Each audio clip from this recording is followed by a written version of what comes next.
en la línea de coexistencia sólido-líquido, ¿sí? La línea tiene una pendiente positiva generalmente, ¿sí? Ok, pero aquí la estoy dibujando con pendiente negativa, ¿de acuerdo? ¿Sí? Y esto es porque representamos aquí el diagrama de fase del agua, ¿sí? Y el diagrama de fases del agua, en la línea de coexistencia sólido-líquido, tiene una pendiente negativa. La pregunta es, ¿por qué el agua tiene una pendiente negativa y algunos otros más compuestos tienen pendiente negativa, pero no son muchos? La gran mayoría de los compuestos tienen una pendiente positiva. ¿Alguien sabe por qué?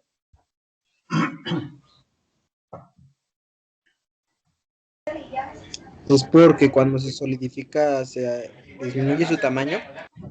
Así es, ¿sí? Porque cuando el líquido pasa a sólido, disminuye el volumen, ¿ok? Es más grande el volumen del líquido que el volumen del sólido, ¿ok? Pero la otra pregunta es, ¿cuál es la razón?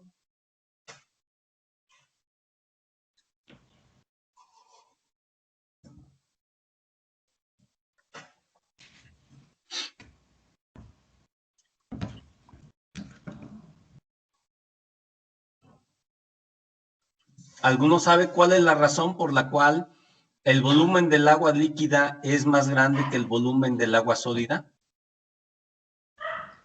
Y esto también tiene que ver con la densidad. La densidad del agua líquida es mayor que la densidad del agua sólida.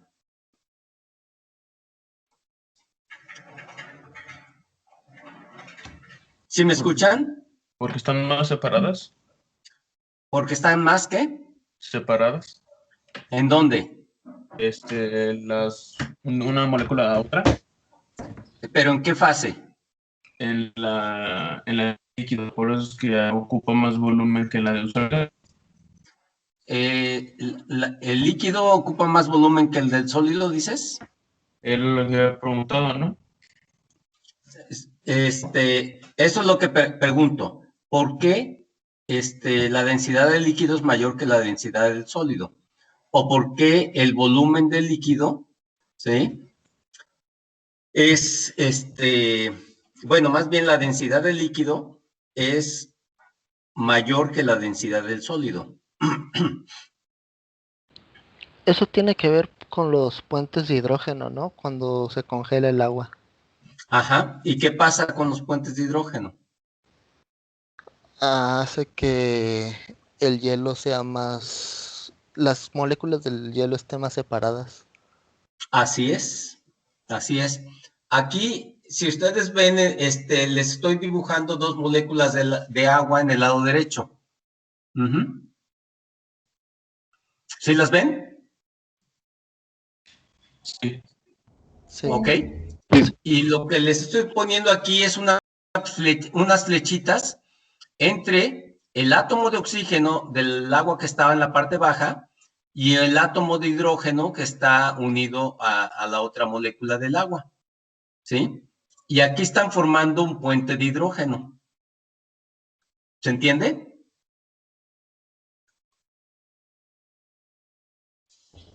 Cierto. Ok, bueno, y entonces esta interacción tipo puente de hidrógeno hace que las moléculas de agua en el agua líquida estén más juntas que cuando se forma el sólido. Cuando se forma el sólido, los puentes de hidrógeno se separan, ¿sí? Se deshacen y el agua empieza a colocarse en los, digamos, en los puntos de la red cristalina, ¿sí? Pero ya los puentes de hidrógeno ya no están presentes y la separación de las moléculas de agua es más grande en el estado sólido que en el estado líquido. Por eso el agua líquida tiene mayor densidad que el agua sólida. Y por eso mismo el hielo flota en el agua.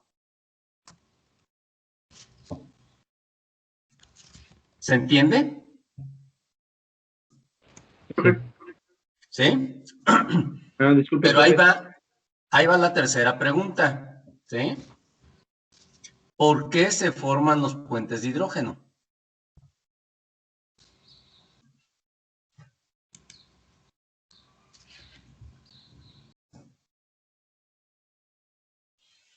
¿Alguien sabe la razón?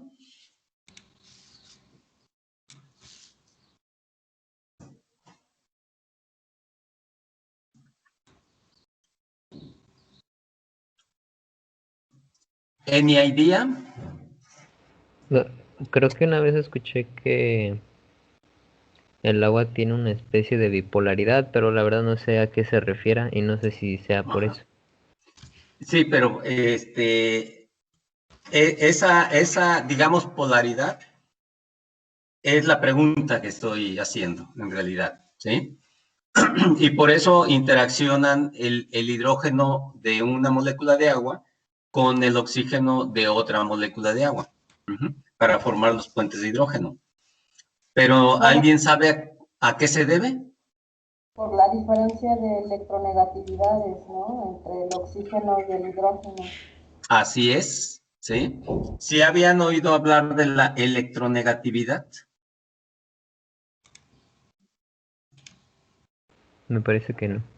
¿No? ¿En Ok. qué? Bueno, la pueden buscar ustedes la electronegatividad, pero digamos, definiéndola así rápidamente, es la propiedad que tiene un átomo de atraer hacia sí los átomos, los electrones cuando está haciendo un enlace covalente. O sea, los electrones del enlace, ¿sí? Entonces, ¿qué es lo que pasa? Si vemos la molécula de agua de arriba, que estoy dibujando arriba, ¿sí? El átomo de oxígeno está unido a los dos átomos de hidrógeno. Y las líneas entre ellos, pues nos representan el enlace covalente. ¿Estamos de acuerdo?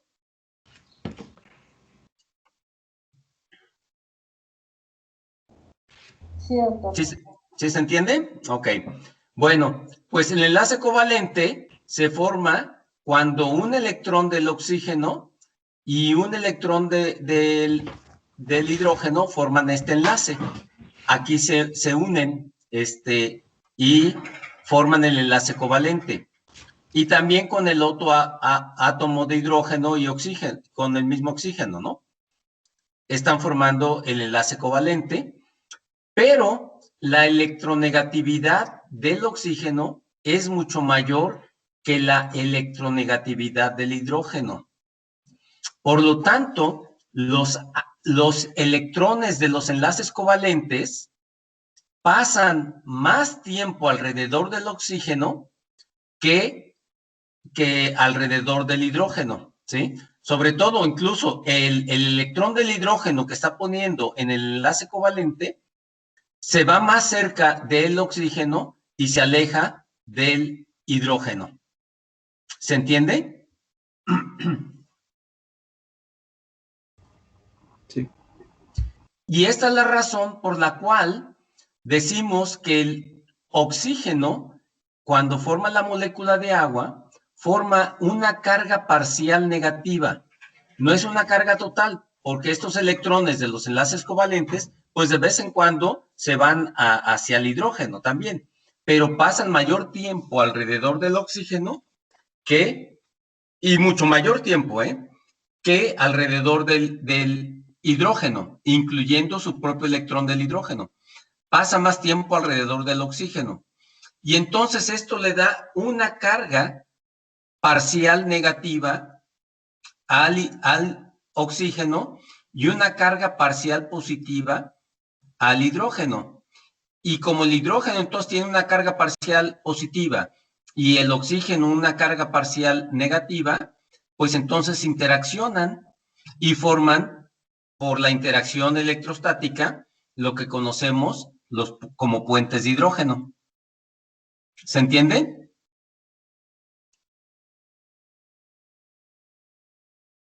Pero, ¿puede repetir cómo se les otorga esa carga parcial? Porque el enlace covalente que forma el oxígeno con los dos hidrógenos que tiene en la molécula de agua, el enlace covalente está formado por dos electrones. Un electrón que tiene, digamos, que pone el oxígeno y un electrón que pone el hidrógeno. Y entonces, cada molécula de agua tiene dos enlaces covalentes. ¿Ok? Pero la electronegatividad del oxígeno es mucho mayor que la electronegatividad del hidrógeno. Por lo que los electrones del enlace covalente pasan más tiempo alrededor del oxígeno y el hidrógeno, incluso su electrón que tenía, que está poniendo para el enlace covalente, se va hacia el oxígeno, lo que le hace que el hidrógeno tenga una carga parcial positiva y el oxígeno adquiere una carga parcial negativa. No son cargas totales, porque está fluctuando, por eso se les llama cargas parciales. ¿Ok? ¿Se entendió? Sí, sí, sí, ya mejor, gracias. Ok. Sí, profe. Y entonces, como aquí este hidrógeno que estoy señalando con el cursor tiene una carga parcial positiva y el oxígeno tiene una carga parcial negativa, pues interaccionan electrostáticamente y forman los puentes de hidrógeno. De esta manera. ¿Se entiende? Y como es una interacción atractiva, pues se acercan las moléculas. ¿Ok? Y eso hace que la densidad del agua líquida sea mayor que la densidad del agua sólida, porque en el sólido se rompen esos puentes de hidrógeno. ¿Ok? Doctor, yo tengo una duda. Ajá. ¿Por qué, por ejemplo, cuando, digamos, congelamos agua, ¿no? Metemos un topper, por así decirlo, de agua al congelador? Muchas veces si lo llenas al ras, ese topper, A ver, no te escuché bien. Necesitas hablar un poquito más fuerte. mi pregunta es, ¿por qué cuando, por ejemplo, ponemos agua en un topper y lo metemos al congelador, por ejemplo, si ese topper es de plástico, se rompe al congelarse el agua? Bueno, si está cerrado completamente y está lleno,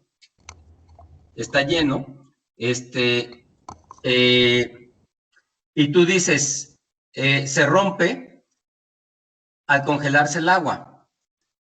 Pero, a ver, lo que pasa es que hay que ver si lo llenaste hasta el fondo, ¿verdad? Todo está lleno y la tapa está tocando el líquido. Y luego lo congelas, ¿sí? Recuerda que se te forma un pico en el centro del agua que se congeló.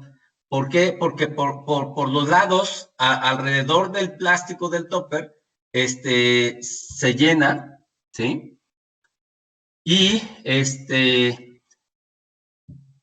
luego, en el centro se va a formar como una pequeña montañita, y esa montañita va a poner presión, ¿sí? Pero sí disminuye el volumen, ¿sí? Lo interesante, por ejemplo, es cuando ponen una Coca-Cola o otro tipo de refresco en el congelador, ¿sí? La Coca-Cola no está llena hasta el tope, ¿sí? Hay un par de centímetros donde está la corcholata, ¿no? Y si ponen una Coca-Cola de vidrio en el congelador, cuando van ahí y la abren, pues se rompe, está rota, ¿no? Más bien. ¿Y eso a qué podría deberse?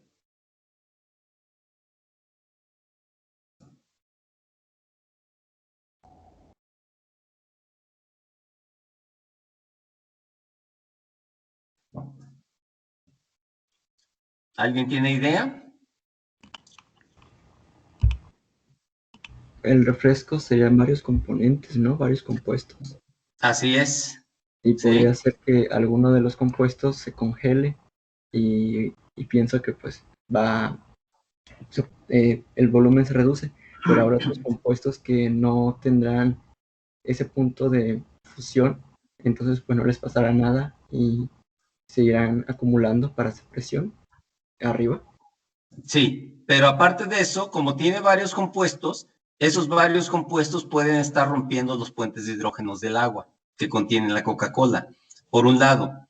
Y por otro lado, recuerden que la Coca-Cola tiene gas, ¿sí? Y cuando se congela, el agua tiene que, el gas sale expulsado del sólido.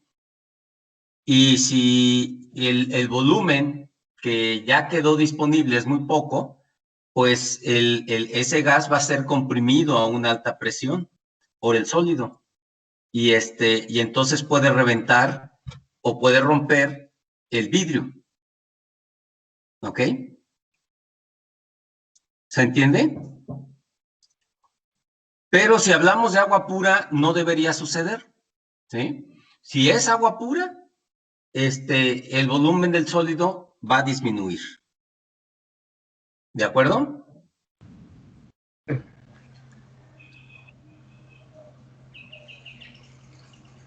¿Alguna otra pregunta? Profe, Ujú. ¿y por qué cuando se enfría una coca, el gas que tiene el líquido tiene que ser expulsado del líquido? No, es expulsado del sólido. Oh, Ujú. ¿y por qué?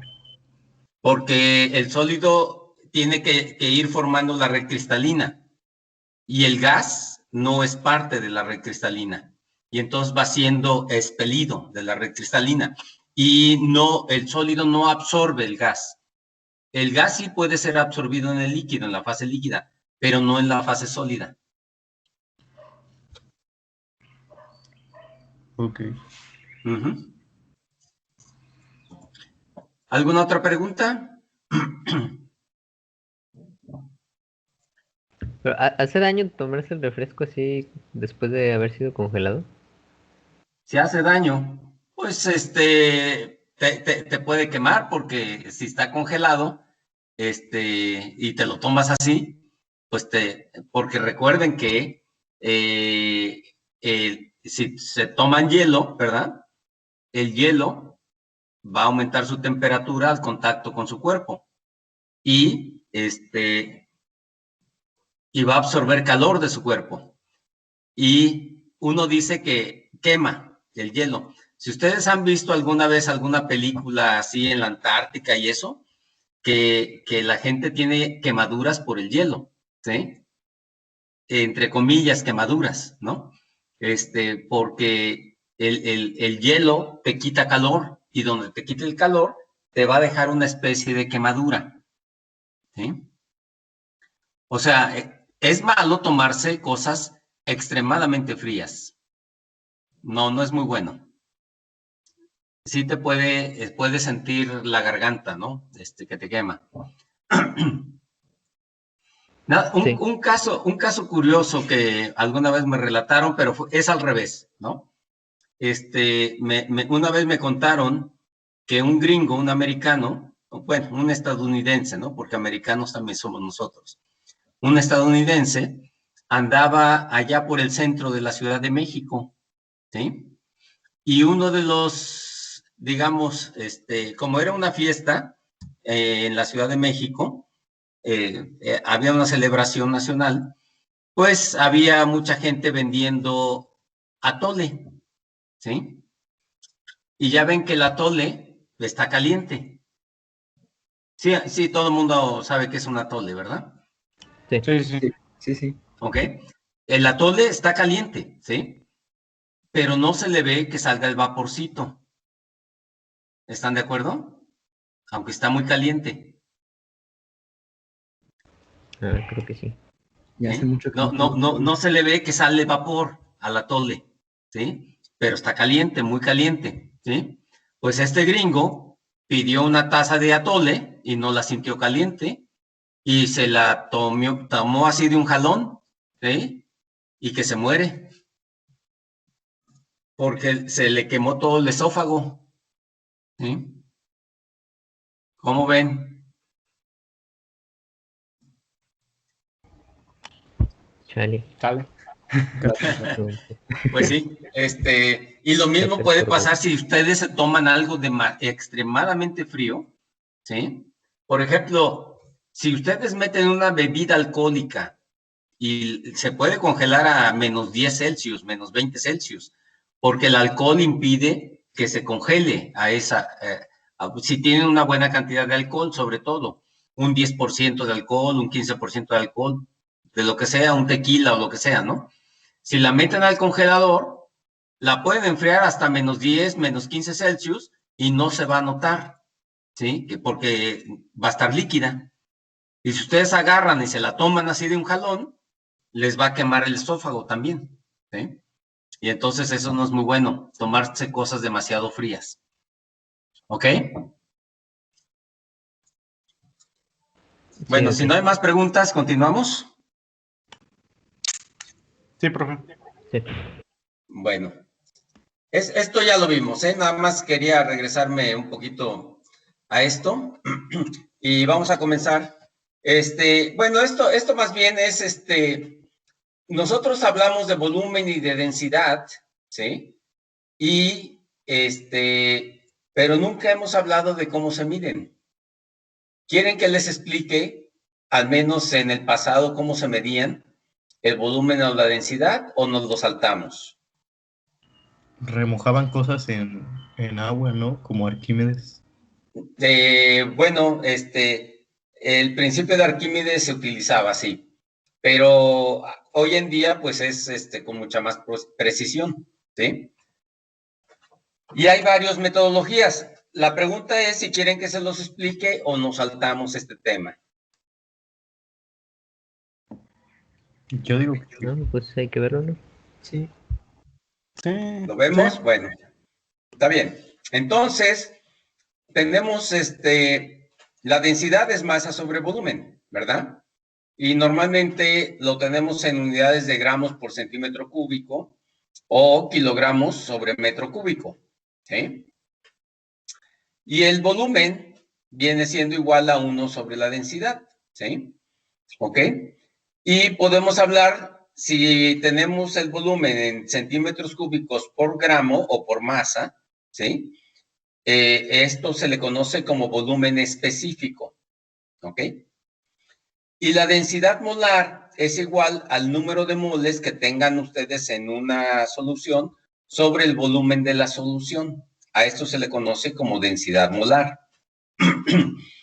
Y el volumen de la solución sobre el número de moles, que se representa como volumen con una rayita arriba, con una barra, se le conoce como volumen molar, ¿sí? Y el volumen molar del compuesto 1 en una mezcla es igual a la diferencial del volumen con respecto al número de moles del compuesto 1, a temperatura, presión fijas y al número de componentes J diferentes del número de componentes I fijos, ¿sí? Y a esto se le llama volumen molar parcial, porque nada más estamos poniendo el volumen molar del componente 1. Por eso es volumen molar parcial, ¿ok? Bueno, entonces, la pregunta es, en los líquidos, ¿cómo medimos la densidad? ¿Sí? Entonces, la densidad de líquidos puede ser medida con cierta facilidad, con una exactitud o precisión del 0.1%, ¿sí? Y podemos hacer mediciones en el orden de 1 sobre 10 a la 5 a 1 sobre 10 a la 7 partes. Bueno, estos tipos de mediciones son mucho más difíciles, pero también pueden ser realizadas, ¿sí? Y mediciones del 0.1% se usan para caracterizar líquidos, ¿sí? Y las mediciones más precisas se usan para seguir la evolución de una reacción química, para determinar volúmenes molares parciales o para estudiar el comportamiento de transiciones de fase, ¿sí? Y vamos a ver densidades típicas, ¿no?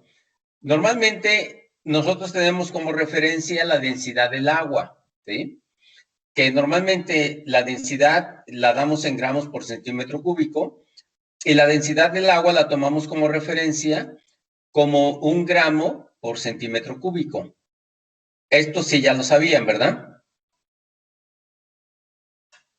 Sí. Sí, doctor. Por ejemplo, ¿qué es Hg? Mercurio. Es mercurio, así es. Y si se fijan, la densidad del mercurio es 13.5 gramos por centímetro cúbico. Mucho más denso el mercurio que el agua. ¿Ok? Y si vemos el neopentano, su densidad es 0.613, ¿sí? Y esta es el arreglo molecular del neopentano, ¿sí? Tenemos un carbón en el centro, ¿verdad? Y el carbón puede estar unido con otros 4 elementos. En este caso son 4 carbonos más. Por eso es pentano. Y se le conoce, así con este arreglo, se le conoce como neopentano. Y su densidad es 0.613. Pero también podemos tener el isopentano, ¿sí? Donde tenemos una cadenita de 4 carbones y el quinto carbón está unido a uno de los carbones del medio, ¿ok? Y siguen siendo 5 carbones, ¿sí? Pero como pueden ver ustedes, el isopentano tiene una densidad ligeramente más alta que el neopentano, ¿sí? A pesar de que las dos moléculas tienen 5 carbonos. ¿A qué se deberá?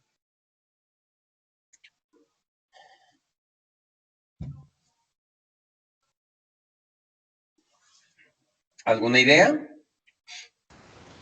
Ahí cada carbono libre se une con hidrógenos, ¿no? Y entonces el de abajo Así es. tiene más capacidad de unión.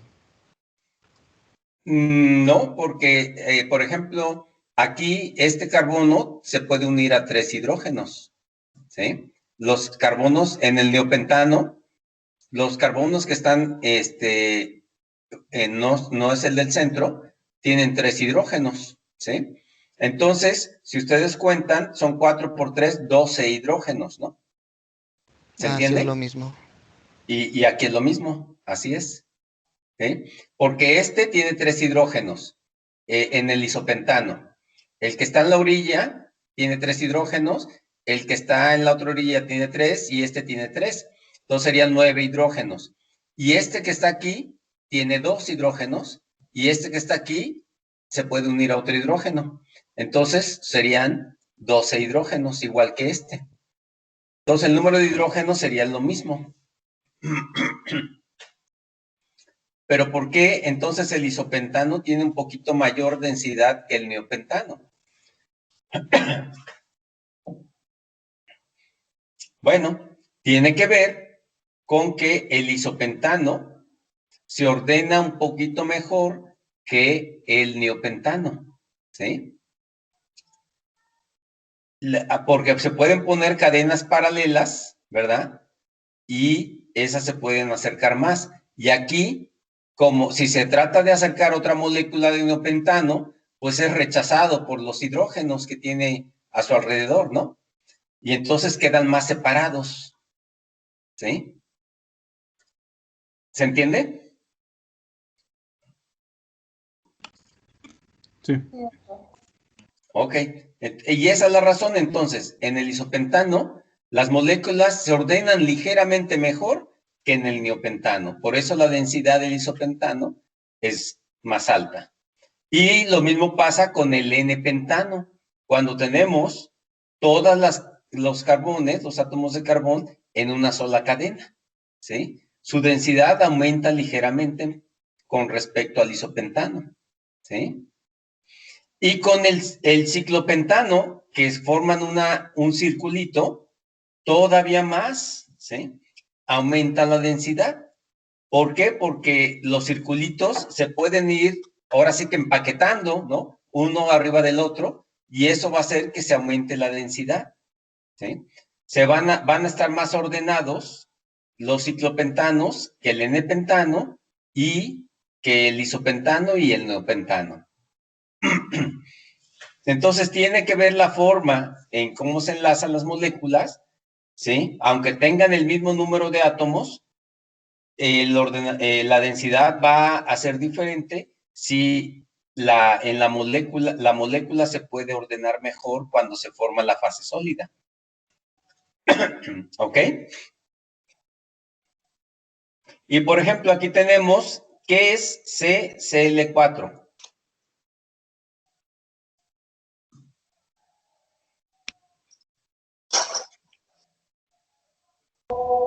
¿Cloroformo, me parece? Bueno, el cloroformo creo que es CCl3 y tiene un hidrógeno, ¿sí? Esto sería tetracloruro de carbono, ¿sí? Pero lo pueden checar, ¿eh? Porque como yo no soy químico, lo pueden checar, ¿no? Pero digamos, se le conoce como tetracloruro de carbono. ¿Se entiende? Sí. Sí. Y en este caso, ¿sí? El tetracloruro de carbono es como esta molécula de neopentano, ¿sí? El carbono está en el centro y los cloros estarían alrededor del carbono, que está en el centro. ¿Se entiende?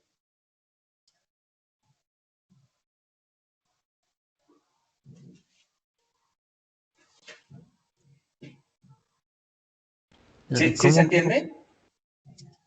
Sí, si ven ustedes la molécula de neopentano que vimos aquí arriba, que estoy señalando con el cursor, el carbono estaría en el centro y en lugar de tener los 4 carbonos que están a su alrededor, serían cloros, serían 4 cloros, pero sería similar a esta estructura que está aquí, ¿ok? Y así se forma el tetracloruro de carbono, ¿sí? Y su densidad es 1.59. Pero fíjense, si tenemos en la molécula de abajo, tenemos el carbono y ¿qué es la letra I? Yodo. Así es yodo, ¿verdad? Y luego tenemos 3 hidrógenos, ¿sí? Creo que esta molécula se llama yoduro de carbono, ¿sí? ¿Ok? Y su densidad es mucho más alta, 3.33. ¿Ok? ¿Y a qué se deberá? ¿A los hidrógenos? No.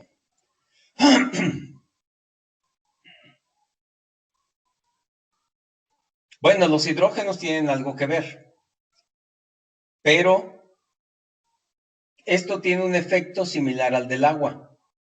Y lo que pasa es que el yodo atrae los electrones del enlace con el carbón, porque su electronegatividad es mucho más alta que el carbón, ¿sí? Y el carbón ligeramente atrae los electrones del enlace con los hidrógenos y se empiezan a formar puentes de hidrógeno. ¿Se entiende? Y eso hace que la densidad de este compuesto se vuelva mucho más alta. Además de que el yodo, pues, es un elemento más pesado, ¿no? Y por eso la densidad también aumenta. Pero aparte, se están formando puentes de hidrógeno. ¿Se entiende? Sí. Muy bien. Y entonces, generalmente, la densidad aumenta con el peso molecular. Aquí lo puse en inglés, molecular weight, ¿ok? También la densidad aumenta con la polaridad, ¿sí? O sea, si alguno de los elementos es polar o el compuesto es polar, pues hay interacciones dipolares y pueden ser atractivas. Si son atractivas, a eso hace que aumente la densidad. Y sobre todo con los halógenos. ¿Por qué con los halógenos? Porque los halógenos, su electronegatividad es alta y eso hace que aumente las interacciones o la formación de puentes de hidrógeno. ¿Sí? ¿Ok? O también, si hay una polisubstitución, ¿sí? Si hay una polisubstitución, puede aumentar la densidad de tal manera que las moléculas se ordenen mejor con la sustitución, ¿sí? Pero si no se ordenan mejor, va a disminuir, como en este caso, ¿sí? Pero la polisubstitución afecta la densidad, ¿sí? Aunque tengan el mismo número de átomos en la molécula, las densidades pueden ser diferentes, como lo vimos aquí arriba, ¿sí? Con los átomos de carbono, ¿sí? Y, por ejemplo, si forman anillos, aumenta la densidad, también como es el caso del ciclopentano comparado con las otras moléculas que aunque tienen 5 carbonos, su densidad es más baja que la del ciclopentano. ¿Ok? Entonces, la densidad también va a depender de la forma que tenga la molécula. ¿Se entendió? Sí, doctor. Sí. Ok. Los líquidos, para los cuales sus densidades son mejor conocidas, pues son el agua y el mercurio, ¿sí? Y generalmente son utilizados como líquidos de calibración, ¿sí? La parcial de la densidad con respecto a la temperatura a presión constante es del orden de menos 0.001 gramos por centímetro cúbico grado Kelvin, ¿no? Y esto es para líquidos orgánicos, ¿sí? Para caso como el agua, incluso es menos 0.0003 gramos centímetro cúbico sobre Kelvin, ¿sí? Esto para el caso del agua, ¿sí? Y para líquidos orgánicos, vamos a tener, si ahora hacemos la diferencial de la densidad con respecto a la presión a temperatura constante, eso es del orden de 0.0001 gramos sobre centímetro cúbico sobre atmósfera. Para líquidos orgánicos y para el agua es más pequeño, ¿no? 0.00005 gramos centímetro cúbico sobre atmósfera. ¿Ok?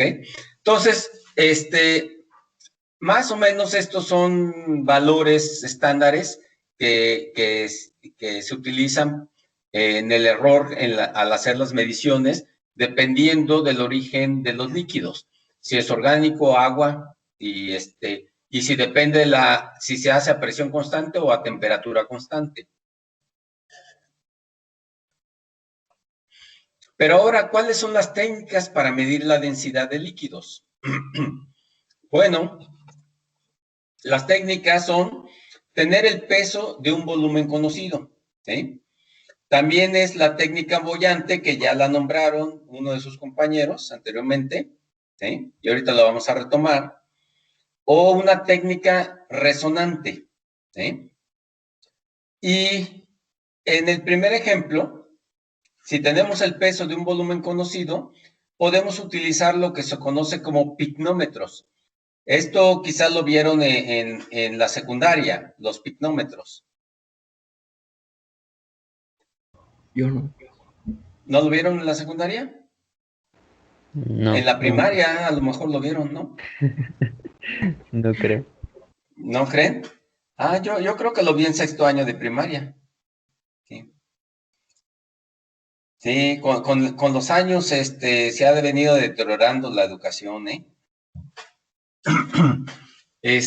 Bueno, los picnómetros en su diseño varían, ¿sí? Pero la idea es mantener constante el volumen y la temperatura y pesar las muestras.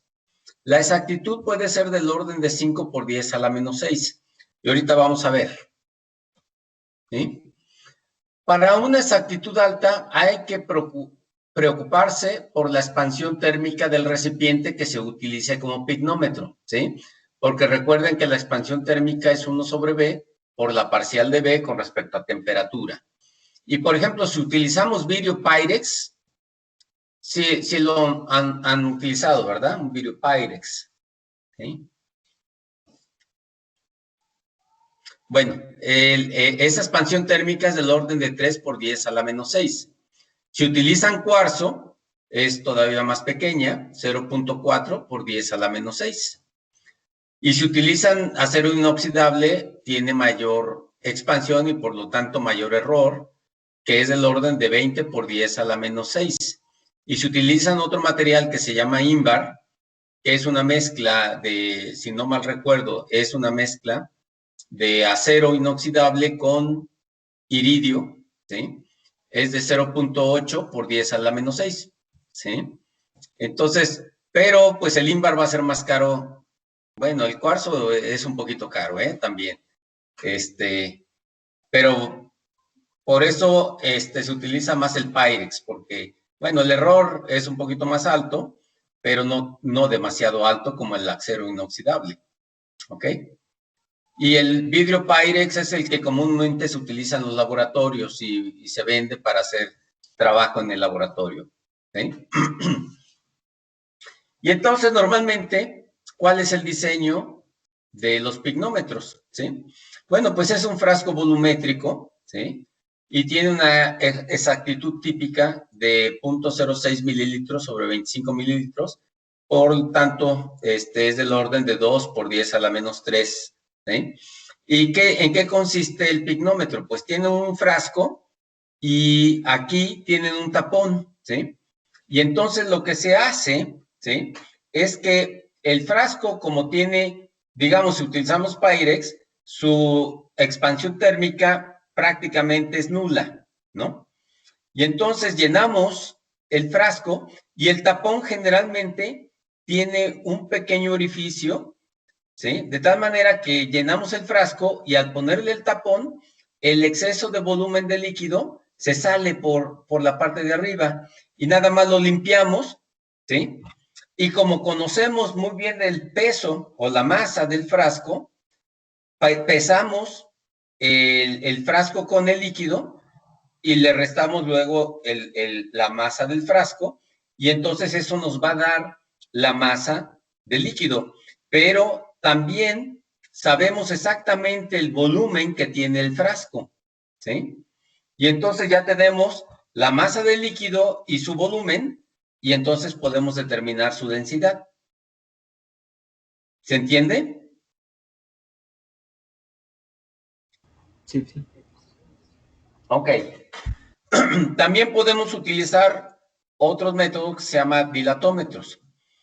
Aquí la idea es tener la muestra en la cual el volumen varía y uno puede seguir el cambio como función de la temperatura o el tiempo. Este método se utiliza para seguir la extensión de una reacción química si la reacción produce un cambio en el volumen. Y las precisiones típicas son del orden de 10 a la menos 4 a 10 a la menos 7. ¿Sí? Y se necesita un termómetro, ¿sí? Y un dilatómetro, ¿sí? Y entonces, aquí en el dilatómetro generalmente tenemos un pistón y aquí tenemos los compuestos que van a reaccionar y tenemos un tubo capilar, ¿sí? Que tiene mucha precisión y normalmente hacemos con el pistón que el volumen, ¿sí? De acuerdo al principio de Arquímedes, ¿verdad? Aunque este capilar esté muy delgado, si el pistón está aquí arriba de tal manera que su volumen esté aquí en esta posición, el volumen aquí va a tener el mismo nivel. ¿Estamos de acuerdo? En el capilar. ¿Ok? Y si sabemos que la reacción química va a hacer que el volumen aumente, podemos seguir el aumento del volumen por la medición en el capilar, en el tubo capilar que tiene mucha precisión y es muy delgadito. Es un tubo capilar muy chiquito. De tal manera que los cambios en el volumen nos pueden ir diciendo cuánto ha reaccionado los reactivos que tenemos aquí en el volumen más grande, ¿sí?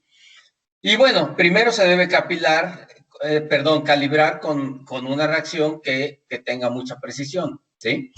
Y debe conocerse el peso para conectar el volumen con la densidad, o la masa, pues. Y normalmente se utilizan materiales de cuarzo para hacerlo, porque su dilatación térmica, pues, es muy baja, ¿ok? Así que podemos incluso aumentar la temperatura y el recipiente prácticamente no va a aumentar su volumen porque su dilatación térmica es muy baja, ¿ok? Y entonces con esto podemos medir los cambios por una reacción química o como función de la temperatura y ver los cambios de la densidad como función de la temperatura. ¿Se entiende? Sí. Ok.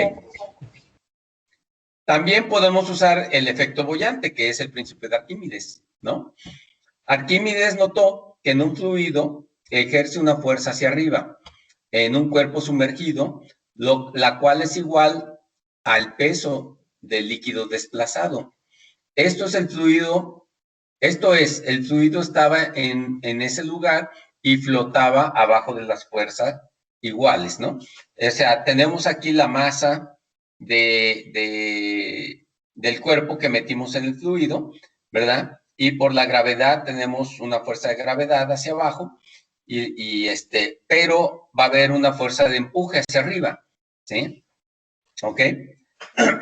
Ahora, cuando el objeto reemplaza la misma cantidad de fluido que ocupaba por el volumen que ahora ocupa el objeto, la fuerza hacia arriba permanece ahí, ¿no? Y entonces vamos a tener un equilibrio si esto queda, digamos, el objeto queda en medio, ¿no? Se va a llegar un momento en que se equilibre y vamos a tener que la masa del objeto por la gravedad va a ser igual a la masa del fluido que estaba en ese lugar por la gravedad, ¿sí? Y entonces podemos equipararlo y de esta manera, mediante el efecto boyante, determinar la densidad, ¿sí? Bueno, en este caso del fluido, porque la masa del objeto la debemos conocer bien, ¿ok? Y esto, digamos, es el efecto boyante, pero esto es, digamos, es una de las primeras metodologías que se utilizaron, ¿no? Y pues esto prácticamente ya no se utiliza, ¿sí? Pero podemos considerar lo que hacemos típicamente, que es el pesar, ¿sí? Tenemos un objeto y le ponemos pesas y del otro lado y lo equilibramos, ¿sí? Hasta que ambos objetos estén, bueno, digamos, si esto es un fluido, lo que estamos poniendo de este lado y en un recipiente con una masa conocida, entonces podemos determinar la densidad del fluido. Y es como el efecto de la fuerza boyante, pero es diferente si el volumen es de que se desplaza del aire. Entonces el peso aparente es igual a la masa por la gravedad y eso es igual al peso verdadero menos la fuerza boyante que es del aire, que muchas veces se puede despreciar, ¿no? Pero si quieren hacerlo con mayor precisión, pues no se desprecia, ¿sí? La fuerza boyante del aire. Entonces también puede hacerse con una escala como la siguiente. Este tipo de pesas prácticamente ya no se utilizan, ¿no? No sé si las hayan visto, que son pesas verticales, sí, para pesar verticalmente. Tienen algo aquí, un alambrito, y ponen lo que quieren pesar y baja aquí un resorte, y hay una escala, ¿sí? Y dependiendo de dónde llegue el nivel del resorte, sabemos el peso. Pero bueno, esto también ya es una metodología muy, muy antigua y no vale la pena platicarla mucho. Y para la balanza de dos platos, ¿verdad? La masa prima del objeto es igual a la masa prima de las pesas. Y hay que considerar también el efecto boyante del aire. Y si tenemos aquí la masa del objeto, Esto es igual a la masa de la pesa más lo que está, digamos, contribuyendo el efecto boyante del aire, ¿sí? Que realmente puede, esto puede ser muy poquito, ¿sí? Pero si queremos hacerlo con mucha precisión, pues debemos tomarlo en cuenta, ¿ok?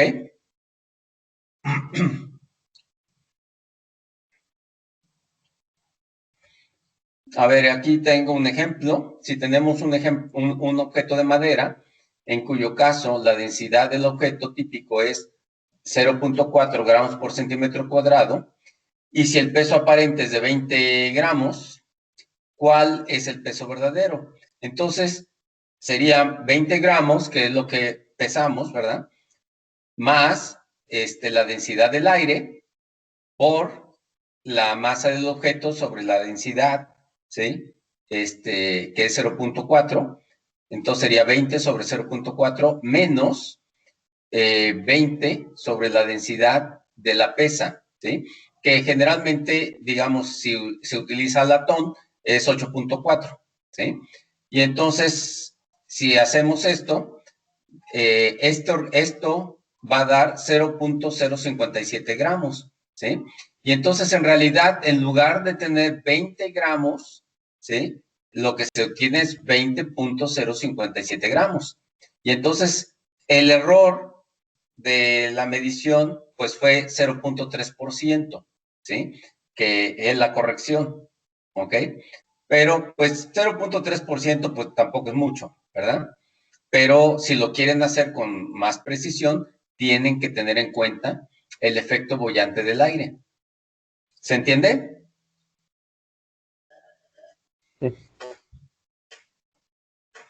Sí. Bueno, continuemos.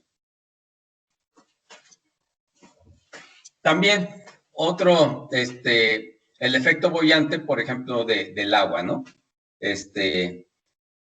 Tenemos el líquido y tenemos algo sumergible y se usa el principio de Arquímedes para obtener la densidad del líquido y del sumergible de masa y volumen conocidos. Se utiliza entonces, este sumergible tiene un volumen conocido y su masa es conocida.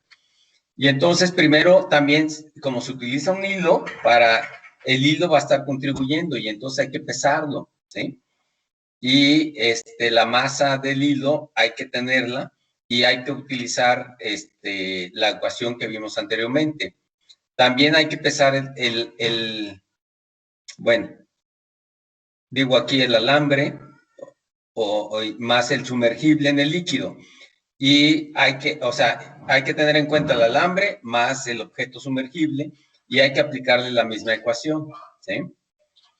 Y resolver las dos ecuaciones para obtener la masa del sumergible y del aire,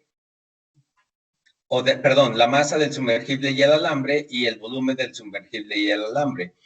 Y pesar el sumergible y el alambre en otro líquido de densidad desconocida, poniendo el sumergible a la misma profundidad, y de esta manera podemos resolver la masa del sumergible.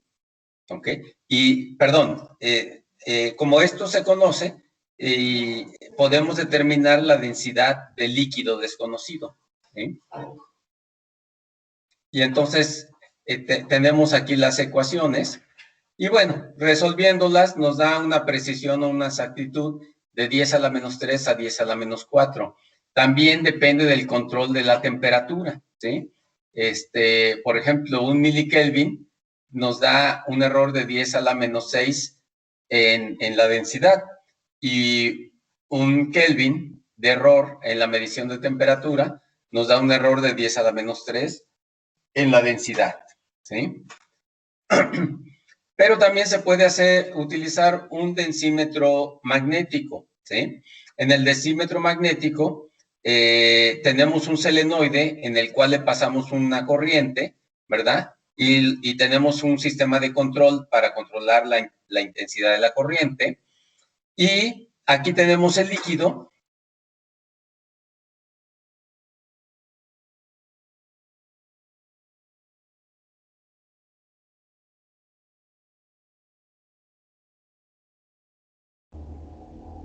Doctor, no se escucha. Sí, se dejó de escuchar, profe.